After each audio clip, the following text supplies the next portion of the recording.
नमस्कार दोस्तों राकेश झुनझुनवाला को कौन नहीं जानता। ये एक मध्यम वर्गीय परिवार से थे। इनके पिताजी एक इनकम टैक्स ऑफिसर थे। उनको स्टॉक मार्केट का थोड़ा बहुत नॉलेज था, लेकिन वो इसको प्रेफर नहीं करते थे। राकेश झुनझुनवाला ने अपनी मेहनत से स्टॉक मार्केट को थोड़ा बहुत समझा और फिर अपने दोस्तों से, अपने रिश्तेदारों से 5,000 रुपया टोटल उधार लिए और उसको स्टॉक्स में लगा दिया। स्टॉक का नाम था टाटा टी और उस जमाने में राकेश झुनझुनवाला को इस स्टॉक ने एक अच्छा पैसा बना के दिया, ठीक ठाक प्रॉफिट बना के दिया। और इस तरह से राकेश की अपनी जर्नी स्टार्ट हुई स्टॉक मार्केट की। और वो 5,000 रुपया जो उन्होंने अपने दोस्तों से उधार लिया था, वो 2022 के में देखा जाए तो बढ़ के तकरीबन 40,000 करोड़ रुपए हो गया। ये है स्टॉक मार्केट का या इक्विटी मार्केट का मैजिक। राकेश झुनझुनवाला ने ये सब कुछ अपने डिसिप्लिन से, अपने डेडिकेशन से, कंसिस्टेंसी से और हमेशा नई चीज सीखने के लिए तैयार रहने के एटीट्यूड से अचीव किया और एक बड़ा पैसा बनाया। आज हम इसी से इंस्पिरेशन लेकर ये जानने का प्रयास करेंगे कि हमको अपने पैसे को कैसे इन्वेस्ट करना चाहिए। किसी भी इन्वेस्टमेंट के लिए सबसे जरूरी बात होती है कि वो अपने सीड मनी यानी कि इनिशियल इन्वेस्टमेंट को किसी भी रैंडम स्टॉक्स में इन्वेस्ट करके, वो भी बिना किसी रिसर्च के, उसको बर्बाद ना करे या उसको ना गंवाए। एक अच्छे इन्वेस्टर की पहचान यही होती है कि वो अपने सीड मनी को या बोले हम अपनी सेविंग्स को ऐसी जगह इन्वेस्ट करता है जहां से उसको एक अच्छा रिटर्न मिले और रिस्क फैक्टर जो हो वो कम से कम हो, और जो रिस्क वो ले भी रहा है वो पूरी तरह से कैलकुलेटेड रिस्क हो। कोई ऐसा रिस्क ना हो जो उसने बिना किसी कैलकुलेशन के, बिना किसी जानकारी के लिया हो। चलिए इसको एक एग्जाम्पल से समझते हैं। कोई मिस्टर एक्स है, उनके कुछ गोल्स हैं, जैसे कि एक घर लेना, बच्चों की एजुकेशन, एक कार लेना और अपनी रिटायरमेंट प्लानिंग करना एंड एक्सेट्रा, जैसे कि हम सभी के होते हैं। मान लेते हैं मिस्टर एक्स की एज आज 30 साल की है। आज के समय में उनका फैमिली एक्सपेंस लगभग 50,000 रुपए मंथली है और मिस्टर एक्स की एज में अपनी 50 ईयर्स की एज में रिटायरमेंट लेना चाहते हैं। लाइफ एक्सपेक्टेंसी पोस्ट रिटायरमेंट यानी रिटायरमेंट के बाद कम से कम 30 साल तक वो जीवित रह सकते हैं। फैमिली एक्सपेंस आज तो 50,000 मंथली है, लेकिन आज से 30 साल बाद यानी जब 50 साल की उनकी एज होगी और जब वो रिटायरमेंट लेंगे, तब फैमिली एक्सपेंस 7% के इन्फ्लेशन रेट की ग्रोथ के हिसाब से यदि देखें तो 3.5 लाख रुपया हो चुका होगा मंथली। तो उस हिसाब से रिटायरमेंट के बाद 30 साल तक, क्योंकि उनकी जो लाइफ एक्सपेक्टेंसी है वो उन्होंने 30 साल रखी है रिटायरमेंट के बाद, तो अगले 30 साल तक 3.5 लाख रुपए का एक्सपेंस करने के लिए हमको कम से कम 7.71 करोड़ के कॉर्पस या फंड की जरूरत होगी, जो हमारी जरूरतों को पूरा करने के लिए काफी होगा। लेकिन इतना बड़ा कॉर्पस इकट्ठा करना लगभग असंभव काम है किसी भी मिडिल क्लास के व्यक्ति के लिए। अब आता है सबसे इंटरेस्टिंग पार्ट कि हम ये कैसे अचीव करें। मैं आपको बताता हूं कि यदि हम आज से केवल 10,000 रुपीज इन्वेस्ट करना शुरू कर दें और उसमें एक कंसिस्टेंट ग्रोथ करते रहें, तो हम इस गोल को आसानी से पा सकते हैं।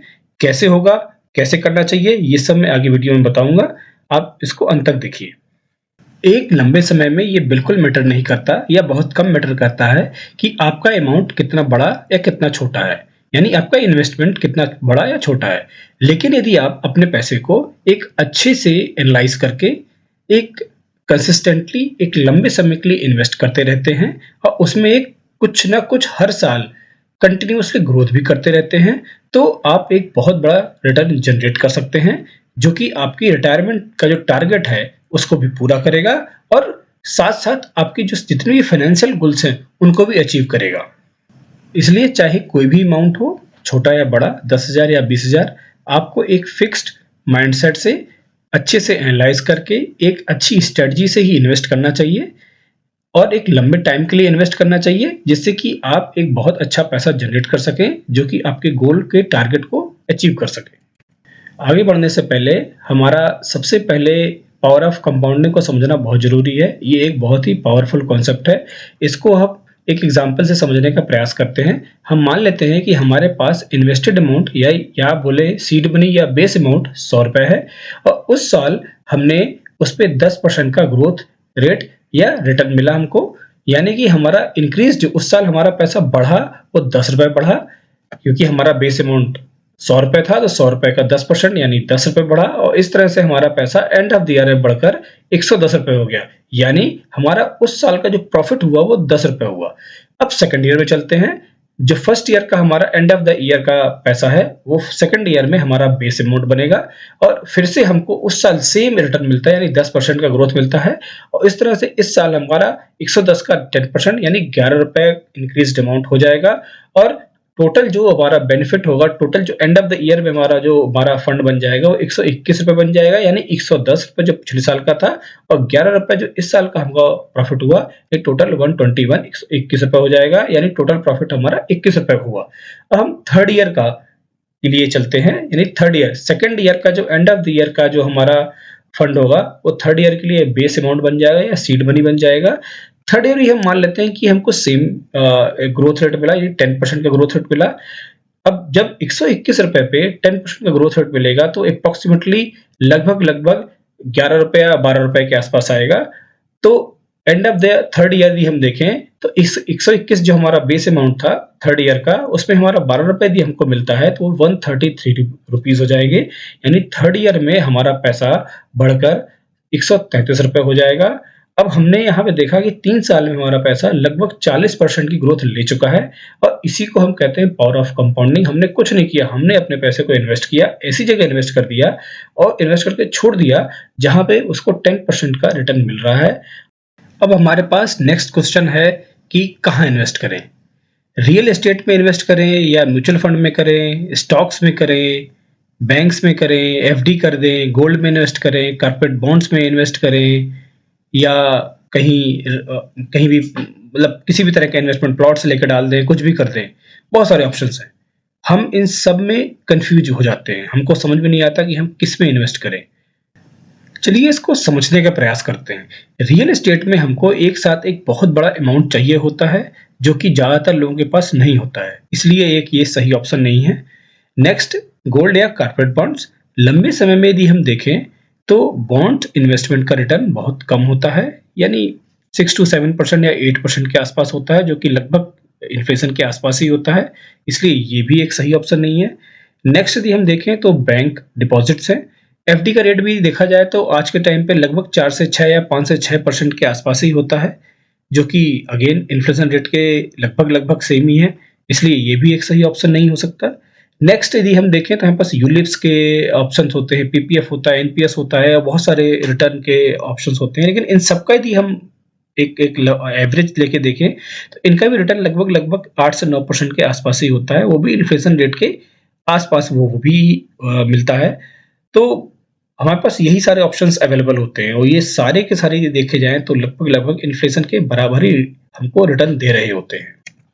Next is mutual fund and stocks. हम यदि एक अच्छी स्ट्रेटजी के साथ लंबे टाइम के लिए इन्वेस्ट करें तो एक बहुत ही अच्छा रिटर्न हम स्टॉक से या म्यूचुअल फंड से जनरेट कर सकते हैं। एक एग्जांपल लेते हैं, मान लेते हैं हमने 1 लाख रुपया 20 साल के लिए इन्वेस्ट किए और हमको म्यूचुअल फंड या स्टॉक्स पे केवल 10% का रिटर्न भी मिलता है, तो हमारा पैसा भी इन 20 सालों में बढ़कर लगभग 6.7 लाख हो जाएगा, यानी लगभग 6 से 7 गुना बढ़ जाएगा 20 सालों में। अब दूसरा सिनेरियो लेते हैं, इसमें हम मान लेते हैं कि हमको 15% का रिटर्न मिलता है, तो हमारा पैसा 15% के रिटर्न के हिसाब से 20 साल में बढ़कर लगभग 16 लाख हो जाएगा, यानी लगभग वो 16 गुना आपका पैसा बढ़ गया। अब हम तीसरा सिनेरियो लेते हैं, इस बार हम ये मान लेते हैं कि हमको लगभग 20% का रिटर्न मिलता है और हमारा पैसा जो हमने 1 लाख इन्वेस्ट किया है वो बढ़कर इन 20 सालों में लगभग 36 लाख रुपए हो जाएगा, यानी हमको 36 गुने का प्रॉफिट हो रहा है। और इसी को हम बोलते हैं कंपाउंडिंग या स्टॉक मार्केट का मैजिक। इसलिए हमको हमेशा असली जगह, ऐसी जगह इन्वेस्ट करना चाहिए जहां से हमको कम से कम 15 से 20% का रिटर्न लॉन्ग टर्म में जरूर मिले, वो भी एक कैलकुलेटेड रिस्क के साथ। अब हम में से ज्यादातर लोगों को ये लग सकता है कि स्टॉक्स में या म्यूचुअल फंड को कैसे एनालाइज करें, उसमें इन्वेस्ट कैसे करें। तो देखिए, मैं आपको एक बात बताता हूं कि किसी भी व्यक्ति जिसमें एक कॉमन सेंस है, एक डिसिप्लिन मेंटेन करने की क्षमता है और हफ्ते में, मैं हफ्ते में बोल रहा हूँ, हफ्ते में 2 से 3 घंटा डेडिकेट करना, उसके पास इतना टाइम है कि वो 2 से 3 घंटा डेडिकेट कर सकता है और उस 2 से 3 घंटे में एक एनालिसिस कर सकता है, तो वो आराम से स्टॉक्स में या म्यूचुअल फंड में इन्वेस्ट कर सकता है और एक अच्छा पैसा जनरेट भी कर सकता है। अब हमारे पास 10,000 रुपए हैं तो हम इसको 2 पार्ट्स में डिवाइड करना चाहिए। यानी 5,000 रुपया हम म्यूचुअल फंड में इन्वेस्ट करेंगे और 5,000 रुपया हम स्टॉक्स में इन्वेस्ट करेंगे। और इस बीच हमको ये भी ध्यान रखना है कि हर साल हमको इस इन्वेस्टमेंट को लगभग कम से कम 15 से 20% की रेशियो से बढ़ाना भी है। यानी यदि इस साल हम 10,000 रुपये इन्वेस्ट कर रहे हैं तो अगले साल 10,000 का 10% यानी 1,000 रुपया, या 15% देखें तो 1,500 रुपया, इतना हमको हर साल इंक्रीमेंट करना है, हर साल इन्वेस्टमेंट करना है। और साथ में हमारे पास जब भी किसी भी तरह का एक्स्ट्रा पैसा आता है, यानी किसी भी तरह का हमारे पास बोनस आता है, या कहीं से हमको कोई प्रॉफिट हो गया, या कहीं से हमको कोई ऐसा अनएक्सपेक्टेड अमाउंट हमारे पास आ गया जिसको हमको अपने दैनिक खर्च में यूज नहीं करना पड़ रहा है, उस पैसे को आप यहाँ वहाँ खर्च करने की बजाय सीधे स्टॉक मार्केट या म्यूचुअल फंड में इन्वेस्ट कर दीजिए, जिससे कि वो लंबे टाइम में एक बड़ा पैसा जनरेट कर सके।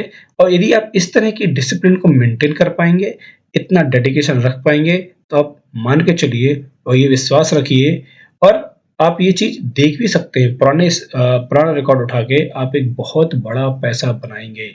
वो इतना बड़ा पैसा होगा जो कि आपकी हर फाइनेंशियल गोल को आराम से अचीव भी करेगा, आपके हर टारगेट को हिट करेगा, और आप अपने जो रिटायरमेंट के बाद की जो आपकी लाइफ है उसमें आप बिना किसी फाइनेंशियल रिस्क के आराम से एंजॉय करके रह सकते हैं।